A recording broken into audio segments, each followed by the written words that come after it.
বেপরোয়া বাস মুহূর্তেই কেড়ে নিল ৩টি তাজা প্রাণ। শনিবার সন্ধ্যায় কেরানীগঞ্জে ঘটল ভয়াবহ এই দুর্ঘটনা।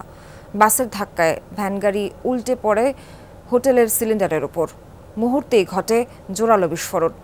আগুনের লেলিহান শিখা ছড়ায় আশপাশের দোকানে। আহত ও দগ্ধ ৮ জন হাসপাতালে চিকিৎসাধীন। কী কারণে এই দুর্ঘটনা সেটি খতিয়ে দেখছে ফায়ার সার্ভিস। স্যান্ডেলিনা সো, রূপচর্চায় আভিজাত্য।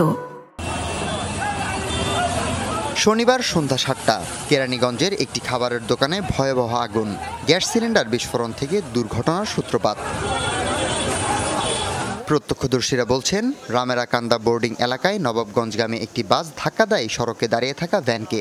নিয়ন্ত্রণ হারিয়ে ভ্যানটি পাশে থাকা খাবারের দোকানের গ্যাস সিলিন্ডারে যেয়ে পড়ে। মুহূর্তেই ঘটে বিস্ফোরণ। হোটেলের আগুন ছড়িয়ে যায় আশেপাশের দোকানগুলোয়। খবর পেয়ে ফায়ার সার্ভিসের 2টি ইউনিট যায় ঘটনাস্থলে। প্রায় 2 ঘন্টার চেষ্টায় নিয়ন্ত্রণে আসে আগুন।